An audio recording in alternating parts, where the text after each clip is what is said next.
క్రమశిక్షణగా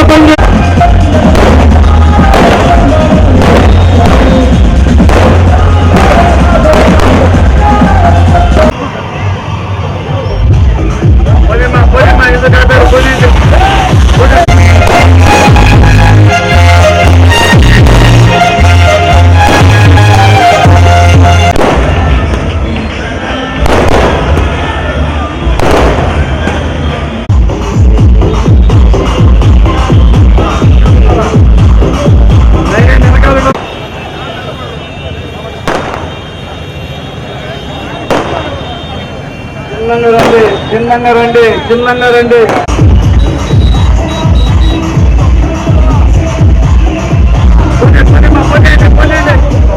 మాజీ పార్లమెంట్ సభ్యులు పొనబాక లక్ష్మి గారు అను నేను కోటమిరెడ్డి శ్రీనివాసరెడ్డి అను నేను ఆంధ్రప్రదేశ్ మహానగర పట్టణాభివృద్ధి మరియు నగర పట్టణాభివృద్ధి చట్టము 2016 ద్వారా నిర్మితమైన నెల్లూరు పట్టణాభివృద్ధి సంస్థకు అధ్యక్షుడిగా ఆంధ్రప్రదేశ్ ప్రభుత్వ ఉత్తర్వుల మేరకు నియమించబడిన నేను నా పదవి నందు ప్రభుత్వ నియమ నిబంధనలకు లోబడి నాకు అప్పగించిన పదవిని కర్తవ్యంతో శ్రద్ధతో మరియు అంతఃకరణ శుద్ధితో నిర్వహిస్తానని దైవ సాక్షిగా ప్రమాణం చేయుచున్నాను.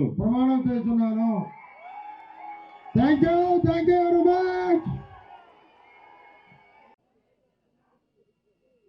ఈరోజు మన రాష్ట్రంలో 123 మున్సిపాలిటీస్ ఉన్నాయి, 21 అర్బన్ అథారిటీస్ ఉన్నాయి.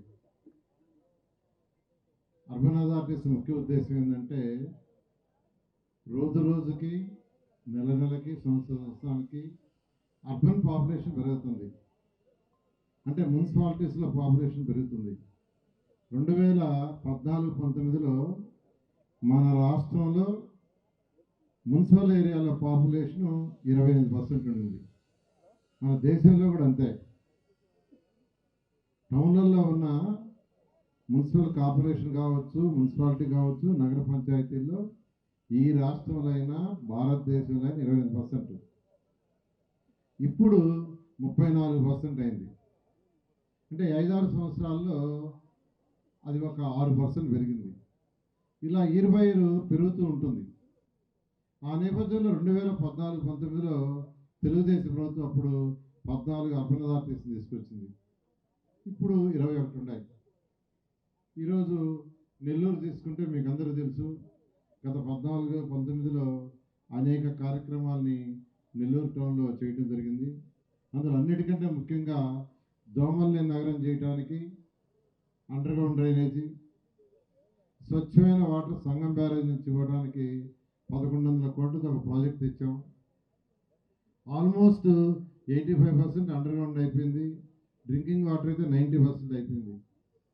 దాన్ని గత వైసీపీ ప్రభుత్వం నిర్విరామం చేసి పక్కన పడేసింది, పూర్తిగా వదిలేసింది 5 సంవత్సరాలు.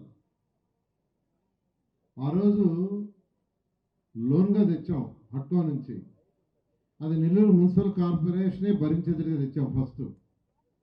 తర్వాత నెల్లూరు కార్పొరేషన్ భరించలేదు, కట్టలేరు సార్ వాళ్ళ ట్యాక్సులు ముఖ్యమంత్రి గారికి చెప్తే దాన్ని మళ్ళా క్యాబినెట్లో పెట్టి అసెంబ్లీలో పెట్టి రాష్ట్ర ప్రభుత్వం భరించేదట్టుగా చేశారు.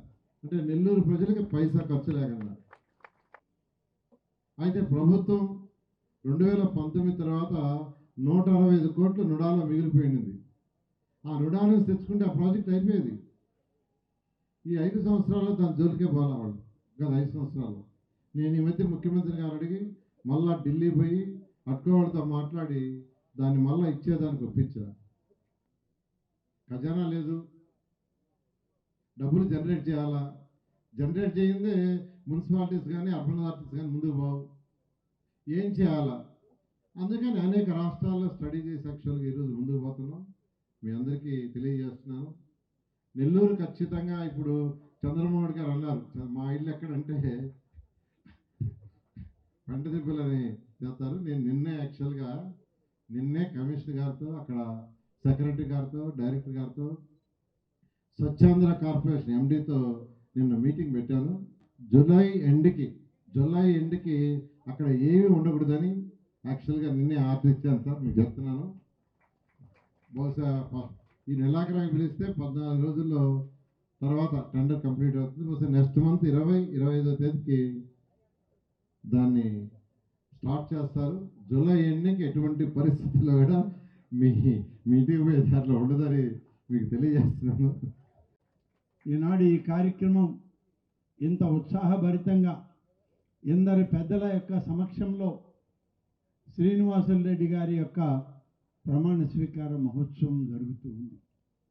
ఈ యొక్క మహోత్సవ కార్యక్రమం చూస్తే తప్పకుండా నెల్లూరు నగరం అంతకు అంతై అభివృద్ధి చెందుతుందనేటువంటి విశ్వాసం, నమ్మకం ప్రతి ఒక్కరికి కూడా ఉంది. అందరి సహకారం ఉంటుంది. తప్పకుండా దీన్ని అభివృద్ధి చేయాల్సిన అవసరం ఉంది. ముఖ్యంగా ఈరోజు ఈ కార్యక్రమం ఇంత పెద్ద ఎత్తున శ్రీనివాసులు రెడ్డి గారి ప్రమాణం జరగడం, దీనికి మరీ ముఖ్యంగా నందమూరి బాలకృష్ణ గారి ఆశీస్సులు ఇవ్వడం మనమందరం కూడా చెప్పుకోదగినటువంటి విషయం అని చెప్పి నేను మీకు మనవి చేస్తున్నాను. కార్యకర్తలకి ఈ తెలుగుదేశం పార్టీలో సరైనటువంటి స్థానం ఉంటుంది.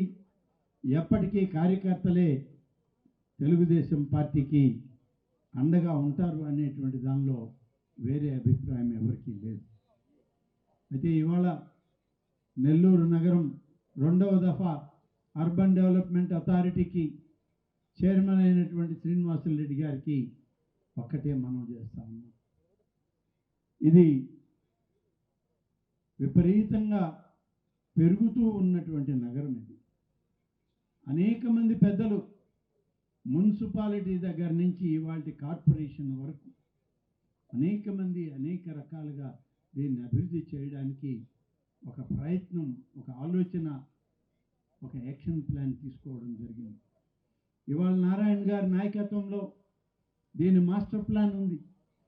ఆ మాస్టర్ ప్లాన్ని కరెక్ట్గా డిజైన్ చేసుకొని మరింత వేగవంతంగా నెల్లూరు నగరాన్ని ఇవాళ ధీటుగా మనం దీన్ని తయారు చేసుకోవాల్సిన అవసరం ఉంది.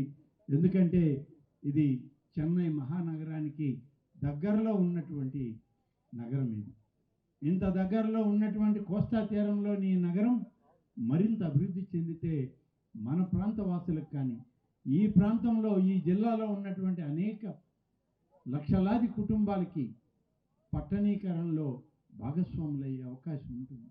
విద్యారంగంలో కానీ, అలాగే పారిశ్రామిక రంగంలో కానీ మనకి ప్రాధాన్యత ఎక్కువగా ఉంటుందని చెప్పి నేను ఈ సందర్భంగా తెలియజేస్తా ఉన్నాను.